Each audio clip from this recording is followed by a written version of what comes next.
नमस्कार, news 18 digital देख रहे हैं आप। आपके साथ मैं हूं विकास ब्रजेश सक्सेना।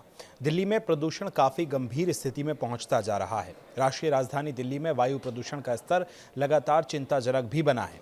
केंद्रीय प्रदूषण नियंत्रण बोर्ड के अनुसार शहर के कई इलाकों में वायु गुणवत्ता सूचकांक यानी AQI 300 के पार जा चुका है, कहीं 350 तक पहुंच चुका है, जिसे बहुत खराब श्रेणी में वर्गीकृत किया जाता है।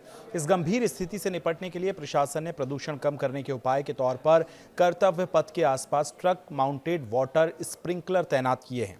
दिल्ली के लोधी रोड पर 312, आनंद विहार इलाके में 371 AQI दर्ज किया गया है, जो गंभीर प्रदूषण का संकेत भी है। राजधानी की हवा की गति सुस्त पड़ने और पारा गिरने से लोगों को सांसों पर संकट बरकरार है। ऐसे में प्रदूषण धीरे धीरे गंभीर श्रेणी की ओर पहुंच रहा है। दिल्ली में सर्दी की दस्तक के साथ ही वायु प्रदूषण का साया फिर गहरा गया है। दिल्ली देश की राजधानी, जहां लाखों लोग रोज अपने सपनों को आकार देते हैं, हर रोज इस उम्मीद के साथ आते हैं कि शहर उनके हर सपने को पूरा करेगा और उनकी जिंदगी को बेहतरी के रास्ते पर लेकर जाएगा। दिल्ली के लोगों ने इन्हीं सपनों के बीच एक परेशानी भी है, जो है साइलेंट किलर, और वो है मौसम। उनकी जिंदगी को दिन ब दिन खोखला कर रहा है। ये जहर हर पल वक्त के साथ दिल्ली के लोगों के लिए और आसपास के लोगों के लिए सांस लेने की हर प्रक्रिया के साथ शरीर के अंदर जहर बनकर घुल रहा है। Institute for health matrix and evolution यानी IHME की ओर से जारी एक आंकड़ों के अनुसार इस खतरे को एक बार फिर सामने ला दिया है। रिपोर्ट बताती है कि 2023 में दिल्ली में हुई कुल मौतों में से लगभग 15% मौतें वायु प्रदूषण से जुड़ी थीं। यानी राजधानी में हर 7 में से एक व्यक्ति की मौत इस जहरीली हवा की वजह से हो रही है। यह आंकड़ा केवल चौंकाने वाला नहीं है, बल्कि विचार करने वाला भी है, क्योंकि हम जिस हवा में सांस ले रहे हैं वही अब हमारी जान ले रही है। पिछले 5 वर्षों में ऐसे मामलों में लगातार इजाफा देखने को मिला है, जो दर्शाता है कि स्थिति अब बद से बदतर होती जा रही है।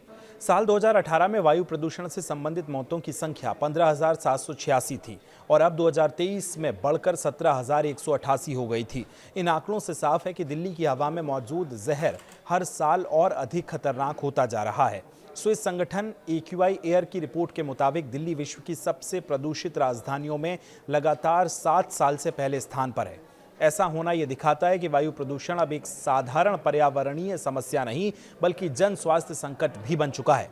राजधानी में लाखों वाहन, धूल से भरी निर्माण गतिविधियां, औद्योगिक उत्सर्जन और सर्दियों के दिनों में पराली के धुएं ने मिलकर हवा को भारी जहरीला बना दिया है। ये जहरीली हवा उन लोगों पर ज़्यादा प्रभाव डालती है जो अधिक समय तक बाहर रहते हैं, जैसे ऑटो रिक्शा चालक, ट्रैफिक पुलिसकर्मी, मजदूर, रेहड़ी पटरी वाले, स्कूली बच्चे और बुजुर्ग। लंबे समय तक इस तरह की हवा में सांस लेने से शरीर में बदलाव शुरू हो जाते हैं, जो धीरे धीरे गंभीर रूप लेने लगते हैं। डॉक्टर्स के अनुसार ये प्रदूषण दिल, फेफड़ों और दिमाग की नसों पर गहरा असर डालता है। केंद्रीय प्रदूषण नियंत्रण बोर्ड यानी CPCB का पूर्वानुमान है कि बुधवार तक हवा बेहद खराब श्रेणी में बरकरार रहेगी। इसके चलते सांस के मरीजों को परेशानी का सामना करना पड़ सकता है। साथ ही लोगों को आंखों में जलन जैसी समस्या का सामना भी करना पड़ सकता है। CPCB के अनुसार रविवार को हवा उत्तर पश्चिम दिशा से 15 किलोमीटर प्रति घंटे की गति से चलेगी। वहीं अनुमानित अधिकतम मिश्रण गहराई जो है 2050 मीटर रही है। इसके अलावा वेंटिलेशन इंडेक्स जो है 16,000 मीटर प्रति वर्ग सेकंड रहा। वहीं वायु में प्रदूषण में पूरे साल ये तो बनी ही रहती है, लेकिन सर्दियों में स्थिति अत्यंत गंभीर हो जाती है। मेडिकल और वातावरण विशेषज्ञ बताते हैं कि ठंड के दिनों में हवा भारी हो जाती है और जमीन के पास रुक जाती है, जिससे प्रदूषण ऊपर की ओर नहीं जा पाता और शहर के ऊपर धुंध की परत बन जाती है। इसके अलावा आसपास के राज्यों में पराली जलाने से निकलने वाला धुआं दिल्ली की हवा पर और बोझ डाल देता है। कई दिनों तक शहर का आसमान काला भूरा दिखाई देने लगता है। स्कूल बंद हो जाते हैं और लोग बाहर मास्क लगाकर निकलने को मजबूर हो जाते हैं। इस दौरान दिल्ली का एयर क्वालिटी इंडेक्स अक्सर गंभीर से अति गंभीर श्रेणी में पहुंच जाता है, जिसका अर्थ होता है कि हवा स्वस्थ व्यक्ति के लिए नुकसानदेही है।